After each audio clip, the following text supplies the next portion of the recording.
Olá, seja bem-vindo. Mais um dia de leitura de Provérbios. Hoje nós estamos em Provérbios 29. Lembrando mais uma vez que eu não sou teólogo, eu sou somente um entusiasta e procuro tirar o maior número de ensinamentos, dos capítulos de Provérbios.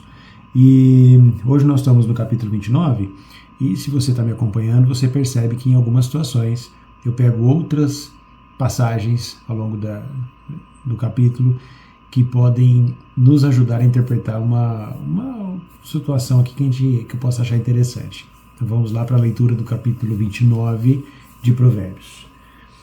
O homem que continua obstinado, depois de muita repreensão, será arruinado de repente, e não haverá remédio. Quando os justos são muitos, o povo se alegra, mas quando os maus governam, o povo geme. Esse versículo 2 eu associo muito com o Brasil, né? Nós estamos acompanhando aí, quem tem pelo menos os últimos 10 anos aí que acompanhou todo o sistema político no Brasil, viu os altos e baixos, partidos alternando e viu como é que o povo sente quando o mal governa. Então quando você olha aqui 29 no versículo 2, vou repetir para você lembrar. Quando os justos são muitos, o povo se alegra, mas quando os maus governam, o povo geme. Tem uma outra situação aqui no livro de Esther, capítulo 3, versículo 13, que diz o seguinte: as cartas foram enviadas por meio do mensageiro e todas as províncias do rei, com a ordem de exterminar, matar e destruir todos os judeus, jovens e idosos, mulheres e crianças, num só dia, o dia 13 do 12º mês, isto é, o mês de Adar, e de tomar os seus bens. Outra passagem aqui de Esther, capítulo 3, versículo 15, diz o seguinte: os mensageiros saíram velozmente por ordem do rei. O decreto foi proclamado na fortaleza de Suzã. Então, o rei e Amã se sentaram para beber, mas a cidade de Suzã estava em confusão. Nós temos aqui duas lições, uma situação aqui que aconteceu no livro de Esther, onde dá para aplicar nesse versículo aqui de Provérbios. Muito importante, quando o mau governante, isso aqui também não está falando só de política, tá? O mau líder numa empresa também. Quando você tem um mau líder, os funcionários ou os subordinados, geralmente eles vão sofrer consequências. Isso é muito importante para você que é empreendedor. Versículo 3. Quem ama a sabedoria, alegra seu pai, mas quem anda com prostitutas desperdiça sua riqueza. Por meio da justiça, o rei dá estabilidade ao país, mas o homem que procura suborno leva o país à ruína. Deixa eu te dizer uma coisa aqui, gente. Prostitutas, elas não são somente aquelas que vendem o corpo para o sexo. Uma prostituta, ela também vende a foto do pezinho. Ela vende um conteúdo ali, ela vende o corpo dela, sensualiza o corpo dela e ela acaba vendendo esse material. Hoje a gente tem uma prostituição digital e alguns de vocês podem não se sentir mal por isso, mas é prostituição, é você consumir um conteúdo que você não devia fazer. Olha só o que diz aqui em Provérbios 5, 8 até o 10. Fique longe dela, não se aproxime da entrada da sua casa, para que você não dê a sua dignidade a outros, nem tenha anos de sofrimento, para que estranhos não esgotem os seus recursos, e o fruto do seu trabalho árduo não acabe na casa de um estrangeiro. Provérbios 6, 26, pois a prostituta deixa o homem reduzido a um pedaço de pão, e ao passo que a adúltera caça a vida preciosa. Lucas 15, versículos 13 e 14. Poucos dias depois, o filho mais velho juntou tudo que tinha e viajou para um país distante. E ali esbanjou os seus bens, levando uma vida devassa. Quando já tinha gastado tudo, ocorreu uma fome severa em todo o país. Ele começou a passar necessidades. Então nós temos 3 situações. Uma é uma história contada por Lucas, falando sobre isso. Cuidado, muito cuidado, principalmente os homens. Acho que 90% de quem consome conteúdo aí erótico. São homens. Cuidado, gente. Isso aí acaba com a tua vida. Vamos lá. Versículo 5. O homem que bajula seu próximo arma uma rede para os seus pés.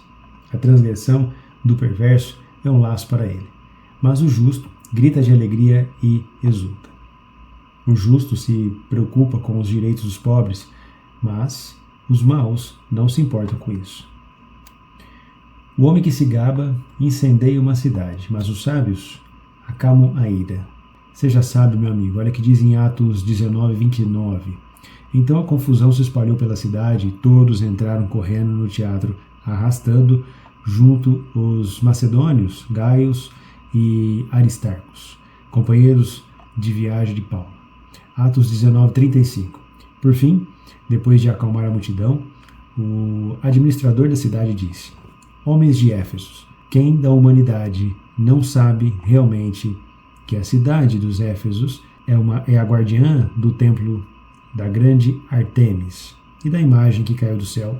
História aqui de Atos, falando sobre a pessoa sábia. Ela procura apaziguar, procura acalmar a ira, procura resolver as coisas de uma maneira mais eficaz. Porque aqueles que são contrários disso geralmente se entram em muitos problemas. Versículo 9. Quando um sábio entra em uma controvérsia com um tolo, há exaltação e zombaria, mas nada é resolvido. Quando um sábio entra em controvérsia com um tolo, tem coisa que eu não posso falar, cara, aqui na internet, mas você lembra de alguém que você costuma ver alguma coisa, fala, poxa, isso aqui não é certo, e aí você vai tentar avisar, ensinar ou tentar mudar a opinião dessa pessoa e ela parece que a pessoa não quer escutar, ela não entende, ela fica literalmente focada naquela informação e ela não quer mudar. Você fala para ela, azul, isso aqui é azul, ela, não, é vermelho, é azul, é vermelho, é azul, deixa pra lá. Acaba virando zombaria, tirando sal da tua parte, vocês ainda sabem como é errado. Tem um grupo aqui no país que eles são desse jeito aqui. Versículo 10. Homens sanguinários odeiam quem é inocente e procuram tirar a vida dos justos. O tolo dá vazão a toda a sua ira, mas o sábio continua calmo e a mantém sob controle. Quando os governantes dão atenção a mentiras, todos os seus servos são maus. O pobre e o opressor têm isso em comum. Deus dá luz aos olhos dos dois. Se um rei julgar os pobres de modo imparcial, seu trono estará sempre seguro. Ensinamento aqui para os pais. A vara é a repreensão da sabedoria, mas a criança deixada solta causa vergonha à mãe. Nessa palavra aqui, a vara, há outra tradução que diz disciplina ou punição. Então, a disciplina ou a punição e a repreensão, elas dão sabedoria. Se você utilizar isso constantemente na criação dos seus filhos, você não vai ficar envergonhado com seus filhos, porque ele vai saber o caminho que deve tomar. Tem uma situação que acontece na aviação, eu trabalho como tripulante, existe uma situação assim, ó, quando você decola um avião e você coloca lá os graus que esse avião tem que percorrer, por exemplo, você sai de São Paulo, vai até Miami. Então você coloca lá um código, esses são códigos de 3 números que indica a direção que ele deve seguir na bússola. Essa direção, se você olhar ali e falar, poxa, vai lá em Miami é, sei lá, 235 graus. Se você seguir 235 graus, você não sai em Miami, porque a Terra é curva. Você precisa constantemente ir adequando esses graus para que você chegue no seu destino. Se você decolar de São Paulo, por exemplo, e aí até Miami vai quase 8 horas.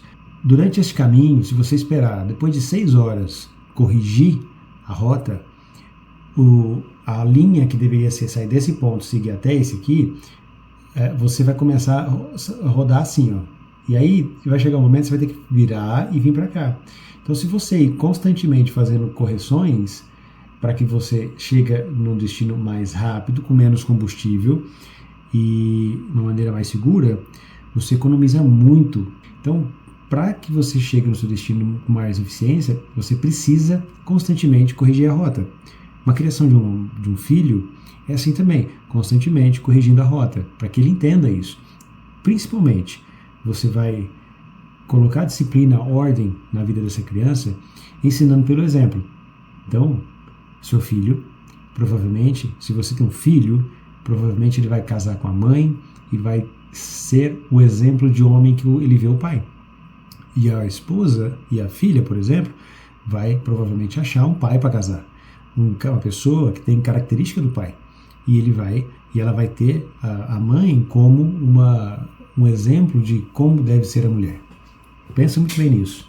16. Quando os maus se multiplicam, multiplicam-se as transgressões, mas os justos verão a queda deles. Discipline seu filho e ele trará descanso e dará grande prazer a você. Quando não há visão, o povo fica sem controle, mas quem obedece às leis são felizes.